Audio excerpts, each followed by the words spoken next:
Nabulabog ang mga residente sa Anda, Pangasinan matapos makatanggap ng report ang mga kapulisan tungkol sa isang katawan ng babae na nakita sa gitna ng palayan noong July 23 taong kasalukuyan.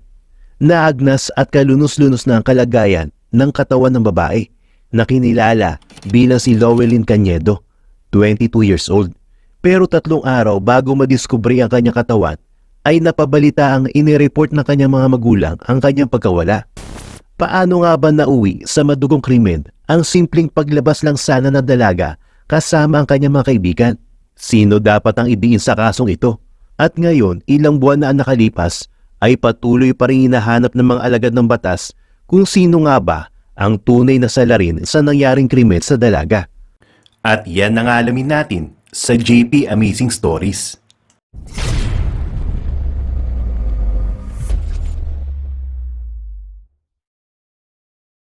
Halos hindi na makilala ang katawan ng graduating student at dalagang si Lowelyn nang matagpuan siya ng mga pulis sa isang palayan sa kanilang barangay sa Canyogan, Anda, Pangasinan. Ang hospitality management student ay napabalitang nawawala umano magsimula pa noong July 20 taong kasalukuyan matapos itong hindi umuwi sa kanilang bahay. Pagkatapos magpaalam sa kanyang mga magulang na lalabas lamang siya umano kasama na kanyang mga kaibigan. Dahil dito ay naging matunog ang kwentong ito sa media at internet hanggang sa umabot na ito sa sumbungan ng bayan at naitampok ng senador na si Raffy Tulfo ang nangyaring krimen kay Lowelyn, kung saan nakausap niya ang ilan sa mga huling kasama ng dalaga bago ito nawala. Sa ngayon ay kasalukuyang umuusad ang kaso sa pagkamatay ng kawawang dalaga. Pero positibo ang mga pulis na malapit na nila ito matuldukan dala ng kanilang matinding investigasyon. Ayon sa mga nakalap na impormasyon, July 20, 2023, bandang alas 8 ng gabi, nang magpaalam si Lowelyn sa kanyang mga magulang, nalalabas umano siya para pumunta sa bahay ng kanyang kaibigan na si Robbie. Naging kampante naman ang mga magulang ng dalaga na payagan siyang umalis dahil hindi na bago ang kanyang mga lakad na ganito. Lalo na't madalas naman talaga siyang pumupunta sa bahay ni Robbie para makipagbanding. Ngunit lingid sa kaalaman ng kanyang mga magulang na ito na pala ang huling beses na makakapagpaalam ang dalaga sa kanila dahil hindi na ito magagawa pang makauwi sa kanilang bahay matapos ang araw na iyon. Sa kabilang dako ng istorya, nang makarating si Lowelyn kila Robbie, ay nagulat pa si Robbie dahil ang paalam ni Lowelyn ay sa kanila lamang siya pupunta. Pero ang totoo pala ay makikipag-inuman sila sa bahay ng isa pa nilang kaibigan at pinsan ni Robbie na si Gerald, kung saan si Lowelyn pa mismo ang nag-aya na magkita-kita sila sa bahay ni Gerald.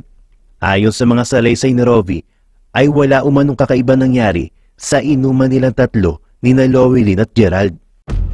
Meron ka bang mensahe sa mga magulang? Kay Auntie Marilyn, din po kasi, yun nga po, bigla, nagulat na lang din po ako nung nag-chat sa akin hapon po noon na hinahanap nga po siya dito sa amin kasi hindi din po pala niya alam na dito po pala siya nagpaalam sa bahay namin, which is hindi po talaga. Kumbaga, nag-chat po siya nung gabing noon na yun nga po, mag-inuman kami din sa isa naming kaibigan. So, yun lang po baka, hindi ko din po kasi alam yung isip ni Auntie, baka may samang, na po, ganun, may samang loob sa amin, ganun, na nakasama niya din po kasi hindi din po talaga namin alam na ganyan na din. Para lang umano itong isang normal na inuman nilang mga magkakaibigan hanggang sa matapos umano sila at mag-iwahiwalay na sa labas ng bahay ni Gerald. Kaya sigurado siya na walang kakaibang nangyari sa kanilang lahat.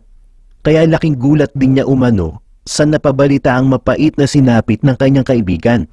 Samantala, isa sa mga itinuturong person of interest ng mga kapulisan ay ang nobyo ng dalaga na si RB. Ayon sa kwento ng binata, bandang alas 12 umano na madaling araw matapos ang inuman ng mga magkakaibigan, ay hinatid na niya si Lowelyn na tinatayang 200 meters ang layo mula sa kanilang bahay. Labis na nakakapagtaka kung bakit malayo pa lamang ay ibinaba na niya ang dalaga at kung bakit hindi ito inihatid sa mismong tapat ng bahay nito. Ngunit ayon sa kwento ng binata, ang pangunahing dahilan niya umano ay dahil hindi pa alam ng mga magulang ni Lowelyn na meron na siyang nobyo. kung saan binabalak pa lamang nilang ilantad ang kanilang relasyon pagkatapos ng nalalapit na graduation ni Lowelyn. Dagdag pa sa kwento ng nobyo, pagkatapos umano nila mag-inuman sa bahay ni Gerald, ay sinundo na niya si Lowelyn at dinala sa isa pang lokasyon. Kasama naman ang 5 lalaki na mga kakilala ni RB. Pinakilala lamang umano na binata si Lowelyn sa kanyang mga kaibigan. Pagkatapos noon ay nagkaayaan na sila umuwi pagsapit na madaling araw. Nakagawian na raw nilang dalawa ni Lowelyn na sa lugar na iyon maghiwalay pagkatapos magkita. Dahil bukod sa maputik ang daanan ay marami pang pasikot-sikot bago makauwi ang dalaga sa kanilang bahay. Kaya naman para ligtas na maitago ang binata sa kanyang mga magulang ay mas pinipili ni Lowelyn na magpababa sa mas malayo-layong bahagi ng kanilang lugar at lalakarin na lang ang natitirang distansya pa uwi. Sa mahigit 10 beses na paghatid ng kanyang nobyo ay ligtas naman na nakakauwi ang dalaga at tanging ito lamang ang una at huling pagkakataon na hindi na siya nakarating at nakauwi pa sa kanilang bahay.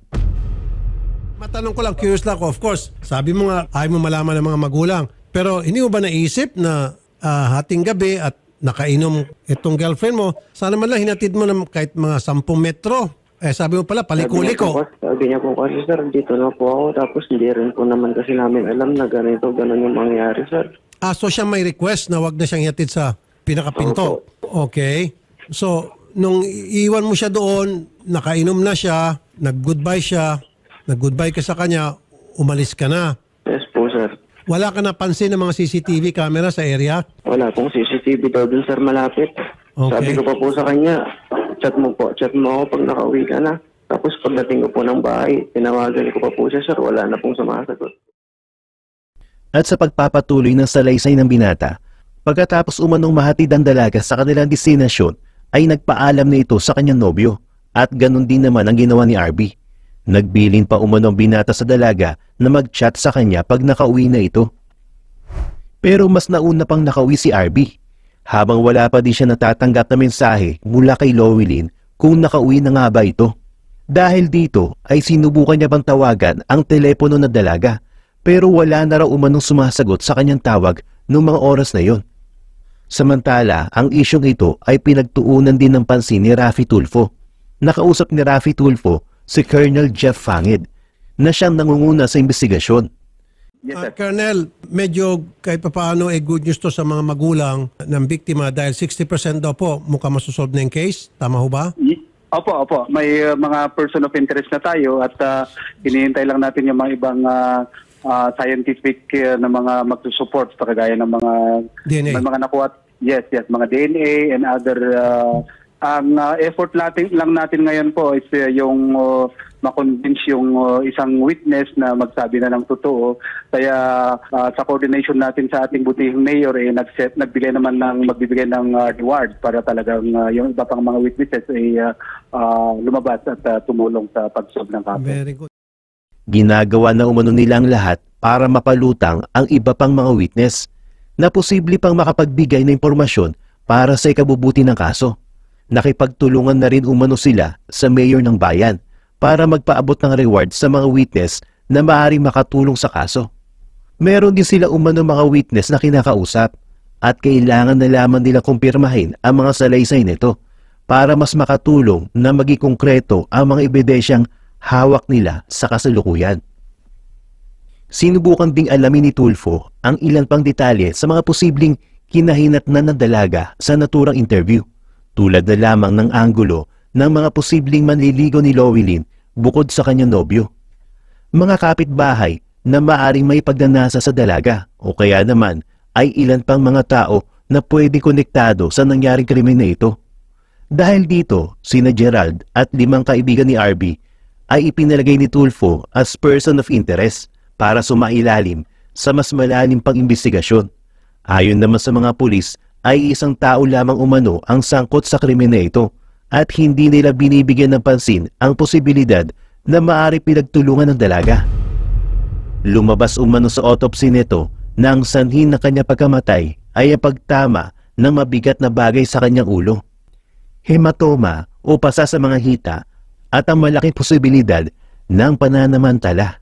Lalo na't natagpuan ng kanyang bangkay na walang saplot sa pang-ibabang bahagi ng kanyang katawan. Sa kabilang banda naman ay naging mahirap para sa mga investigador na maghanap pa ng ilang ebidensya dahil sa malakas na ulan na bumugso noong mga nakarang araw bago matagpuan ang bangkay ni Lowelyn. Isa rin sa tinitignang anggulo ng mga pulis ay ang posibilidad na isa sa mga nakainuman nila Lowelyn at ng kanyang nobyo ang sospek sa nangyaring krimen.